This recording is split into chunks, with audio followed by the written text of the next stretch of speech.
Shalom teman-teman yang saya kasihi di dalam Tuhan, bagaimana kabar kalian? Saya percaya meskipun kita dalam kondisi saat ini, di tengah pandemi COVID-19, kita tetap bersyukur kepada Tuhan, kita tetap memiliki semangat, karena kita percaya Tuhan memelihara kehidupan kita. Saat ini kita akan bersama-sama kembali belajar kebenaran firman Tuhan, dan mari kita persiapkan hati kita teman-teman, mari kita menyanyikan sebuah lagu, sebab Tuhan Dia baik.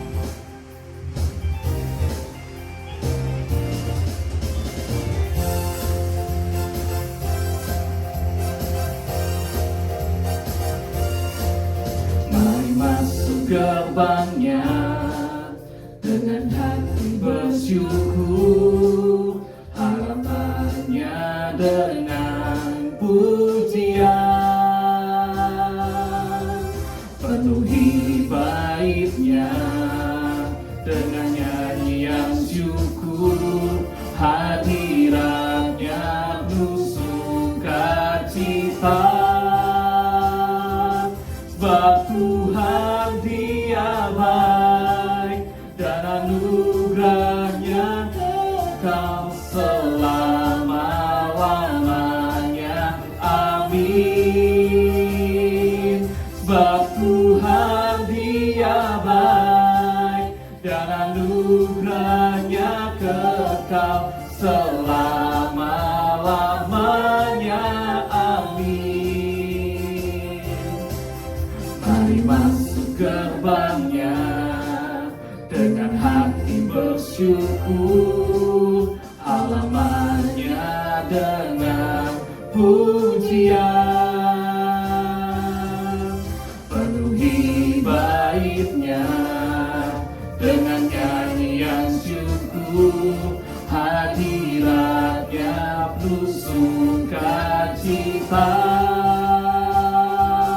Sebab Tuhan Dia baik dan anugerahnya kekal selama-lamanya. Amin. Sebab Tuhan Dia baik dan anugerahnya kekal selama-lamanya. Sebab Tuhan Dia baik dan anugerahnya kekal selama-lamanya. Amin. Sebab Tuhan Dia baik dan anugerahnya kekal selama-lamanya. Amin. Saudara, kiranya pujian yang kita naikkan ini sungguh-sungguh menjadi sebuah prinsip dalam kehidupan kita, bahwa kita menyadari Tuhan sangat baik bagi kehidupan kita. Meskipun kita mengalami kondisi yang sulit, kondisi yang susah, kita tetap percaya bahwa Allah itu baik bagi setiap kita. Dan pada saat ini teman-teman, saya mengajak kita membuka bagian firman Tuhan dari 2 Tesalonika pasal yang ketiga, ayat 11 sampai ayat yang ke-12. 2 Tesalonika pasal yang ketiga ayat yang 11 sampai ayat yang ke-12. Saya akan membacakannya untuk teman-teman semua.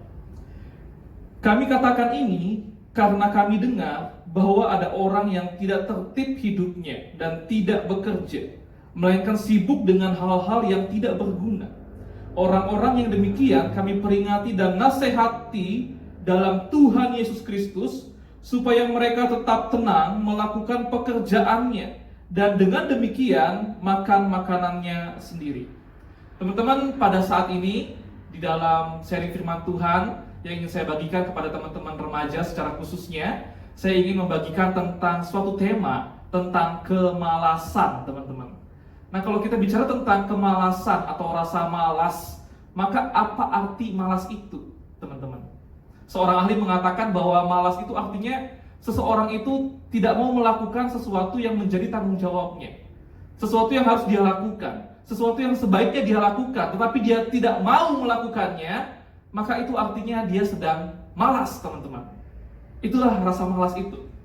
Dan kalau kita lihat ke dalam Alkitab, teman-teman, maka bagaimana pandangan Alkitab tentang kemalasan? Dalam ayat Alkitab yang kita baca tadi, di sana Rasul Paulus menegur jemaat di Tesalonika tentang kemalasan mereka.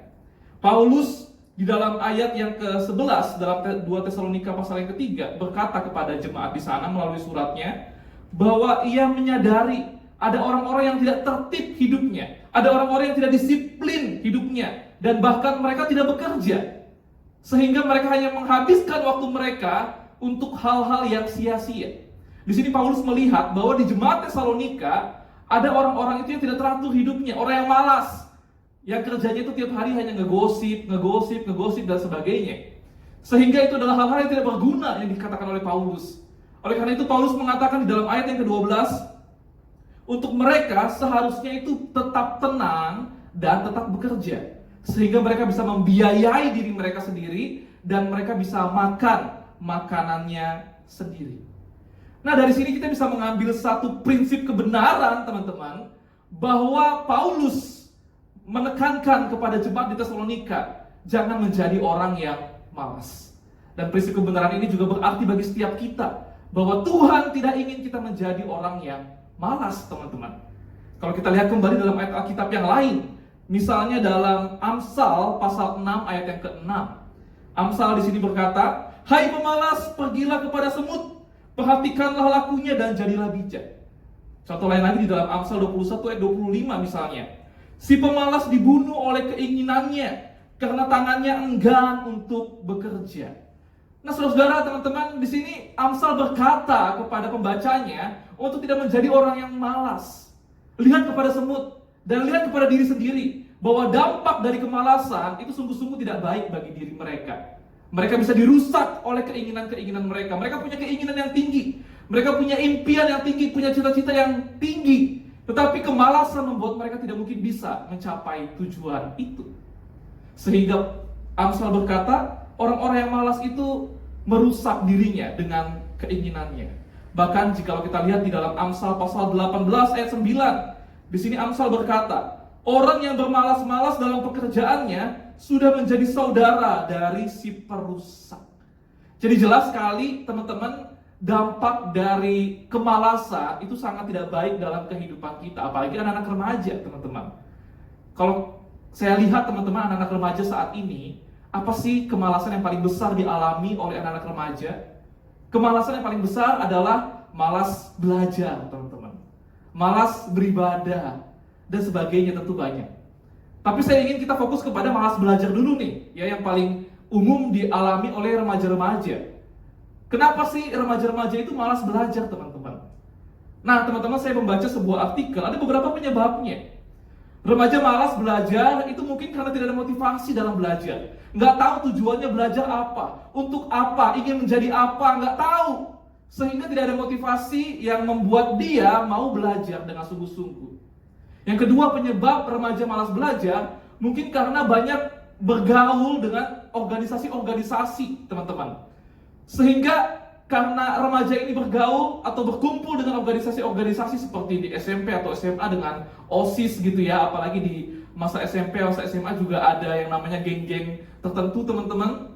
Maka pergaulan remaja dengan geng-geng seperti itu, dengan organisasi-organisasi seperti itu, membuat remaja juga menjadi malas untuk belajar. Kemudian penyebab apa lagi, teman-teman, yang membuat remaja itu malas belajar? Penyebabnya adalah remaja itu tidak tertarik kepada pelajaran yang dipelajari. Ada banyak remaja yang tidak senang belajar, tidak punya motivasi untuk belajar yang tinggi, karena mereka tidak menyukai apa yang mereka pelajari. Mereka tidak senang dengan pelajaran yang mereka pelajari, teman-teman. Nah, penyebab yang lain lagi, teman-teman, mengapa mereka malas di dalam belajar adalah karena mereka, remaja-remaja kebanyakan sekarang menghabiskan waktunya itu dengan bermain gadget, teman-teman. Bermain game di dalam handphone, memakai handphone, memakai laptop dan sebagainya. Banyak menggunakan gadget sehingga menjadi malas untuk belajar. Nah, teman-teman, ini beberapa penyebab-penyebab. Dan penyebab yang terakhir adalah banyak remaja juga yang sudah mulai berpacaran, teman-teman. Sehingga akhirnya lebih fokus kepada berpacaran daripada kepada belajar, tujuan utama dari sekolah itu. Nah, kalau kita lihat di sini, teman-teman, ada banyak penyebab kemalasan di dalam belajar. Dan saya melihat teman-teman, kalau remaja-remaja itu malas belajar, maka sangat tidak baik bagi kehidupan remaja-remaja di masa yang akan mendatangnya atau di masa depannya, teman-teman. Karena belajar di SMP, di SMA, teman-teman, itu merupakan sebuah basic bagi teman-teman remaja untuk nanti teman-teman akan masuk ke dalam kuliah atau perguruan tinggi. Teman-teman perlu namanya ilmu yang teman-teman pelajari di dalam SMP atau SMA itu. Sehingga sangat penting bagi teman-teman untuk punya motivasi yang tinggi dalam belajar.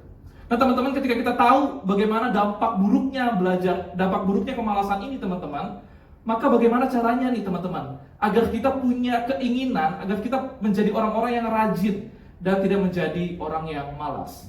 Yang pertama, yang harus kita miliki untuk kita menjadi orang yang rajin dan tidak malas adalah kita harus punya tujuan, teman-teman.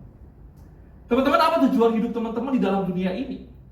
Sudah berkali-kali saya mengatakan kepada teman-teman bahwa tujuan hidup kita di dalam dunia ini adalah untuk memuliakan Tuhan dan untuk menikmati Tuhan. Bagaimana memuliakan Tuhan, teman-teman? Muliakanlah Tuhan dengan seluruh kegiatanmu. Muliakanlah Tuhan dengan seluruh profesi yang engkau lakukan sebagai profesimu. Nah teman-teman, tentu teman-teman punya impian, punya tujuan, punya cita-cita ingin menjadi apa, menjadi apa, menjadi apa. Ada profesi-profesi yang mungkin teman-teman sudah mimpi-mimpikan, cita-citakan untuk menjadi seperti itu, teman-teman. Nah, ketika teman-teman punya motivasi, punya tujuan yang benar-benar clear, yang benar-benar pasti, teman-teman ingin seperti ini, maka teman-teman pasti tidak akan menjadi orang yang malas. Ya, misalnya saya, teman-teman, saya punya tujuan ingin menjadi seorang hamba Tuhan, gitu. Maka tujuan ini sudah clear, sudah pasti, sehingga saya memperlengkapi diri saya dengan membaca buku teologi, dengan membaca buku renungan, ya dan sebagainya, teman-teman.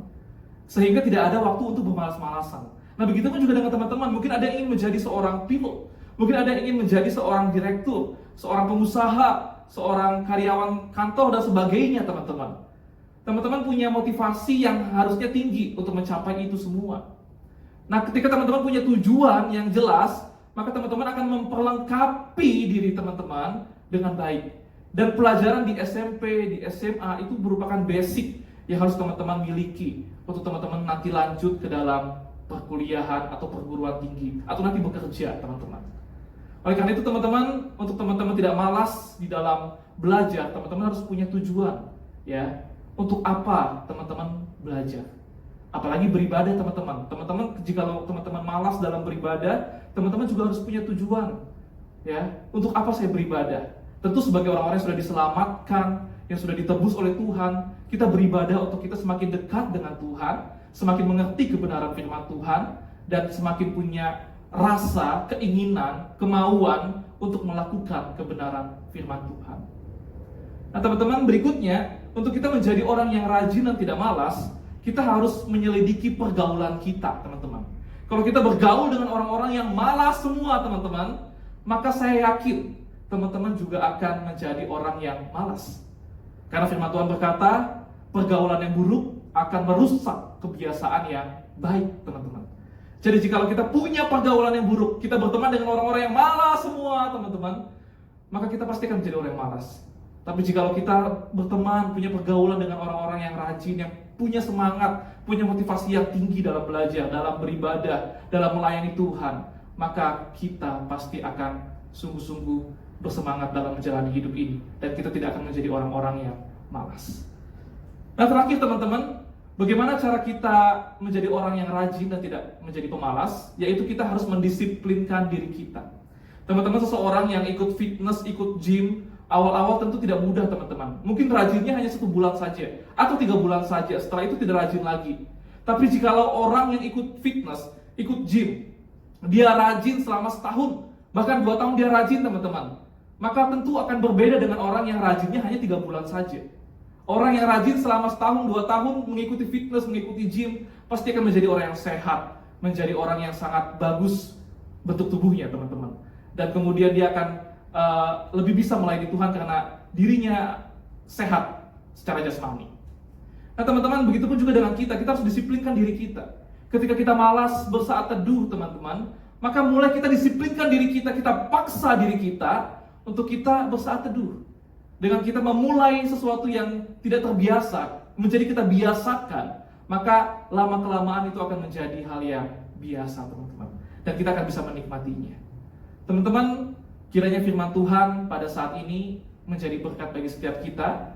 Jangan menjadi remaja-remaja yang malas, teman-teman. Tapi jadilah remaja-remaja yang rajin, di mana kita menyadari bahwa kehidupan kita ini diberikan oleh Tuhan. Anugerah Tuhan kita bisa hidup, anugerah Tuhan kita bisa bernafas, anugerah Tuhan kita bisa bersekolah, anugerah Tuhan kita bisa beribadah. Oleh karena itu, mari kita responi anugerah Tuhan ini, teman-teman, dengan kita melayani Tuhan, dengan kita mengasihi Tuhan, karena Tuhan tidak ingin kita menjadi orang yang malas. Kiranya firman Tuhan pada saat ini menjadi berkat bagi setiap kita. Mari kita tundukkan kepala kita, teman-teman. Kita bersatu di dalam doa. Tuhan, kami bersyukur untuk firman Tuhan yang mengingatkan kami kembali, untuk kami sebagai anak-anak remaja-Mu, kami bisa menjadi orang-orang yang tidak malas, tapi kami menjadi orang-orang yang seharusnya rajin. Kami mempunyai motivasi yang benar dalam kehidupan kami, karena kami juga tahu tujuan hidup kami yaitu untuk memuliakan Tuhan. Oleh karena itu, Tuhan, tolong kami dalam segala kegiatan kami, dalam segala impian yang ingin kami capai, cita-cita yang kami ingin capai. Tuhan, tolong kami untuk kami tidak bermalas-malasan, tapi kami rajin, kami tekun, kami disiplin, sehingga sungguh-sungguh kami bisa menjadi pribadi-pribadi yang memuliakan nama Tuhan dan juga bisa menjadi berkat di dalam dunia ini. Terima kasih Tuhan, ini doa kami, kiranya Tuhan memampukan kami untuk kami melakukan firman Tuhan yang kami renungkan pada saat ini. Di dalam nama Tuhan Yesus, kami sudah berdoa dan kami bersyukur. Amin.